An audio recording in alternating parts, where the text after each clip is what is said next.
Hi guys, ನಾವು ಇವತ್ತು ಬಂದಿದ್ವಿ ಹಾಸನದ ಅಧಿದೇವತೆಯಾದ ಹಾಸನಾಂಬ ತಾಯಿ ಸನ್ನಿಧಿಗೆ.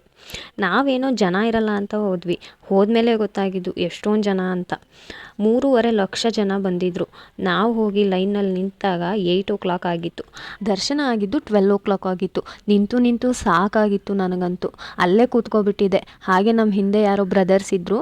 ಅವ್ರು ತುಂಬ ಕಾಮಿಡಿ ಮಾಡ್ತಾಯಿದ್ರು. ನನ್ನ ಮಗನ ನನ್ನ ತಮ್ಮ ಎತ್ಕೊಂಡಿದ್ದ, ಹಾಗೆ ನನ್ನ ಫ್ರೆಂಡ್ ಮಗನ ಅವರೆಲ್ಲ ಎತ್ಕೊಂಡು ದೇವಸ್ಥಾನ ತನಕ ಬಂದರು. ನಿಜವಾಗ್ಲೂ ಅವ್ರಿಗೆಲ್ಲ ಥ್ಯಾಂಕ್ಸ್ ಹೇಳಬೇಕು. ಹಾಗೆ ಒಳಗೆ ಎಂಟ್ರಿ ಆಗ್ತಿದ್ದಾಗೆ ಲೈಟಿಂಗ್ಸು, ಫ್ಲವರ್ ಡೆಕೋರೇಷನ್ ಎಲ್ಲ ಸೂಪರಾಗಿತ್ತು ಅಂತಲೇ ಹೇಳ್ಬೋದು.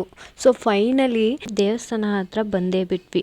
ಬಟ್ ಒಂದು ಬೇಜಾರು ಏನು ಅಂದರೆ ಅಷ್ಟೊತ್ತು ನಿಂತ್ಕೊಂಡು ವೆಯ್ಟ್ ಮಾಡಿದ್ರು ದೇವ್ರನ್ನ 1 ಸೆಕೆಂಡ್ ಕೂಡ ನೋಡೋಕ್ಕೆ ಬಿಡಲ್ಲ. ಬಿಕಾಸ್ ತುಂಬ ಜನ ಇರ್ತಾರಲ್ವ, ನಾವು ಅರ್ಥ ಮಾಡ್ಕೋಬೇಕು. ನಾವು ಮನೆಗೆ ಬಂದಾಗ 3 o'clock ಆಗಿತ್ತು. ತುಂಬ ಟಯರ್ಡ್ ಆಗಿತ್ತು. ಬಂದು ಫ್ರೆಶ್ ಅಪ್ ಆಗಿ ಮಲ್ಕೊಂಡೆ. Thank you for watching.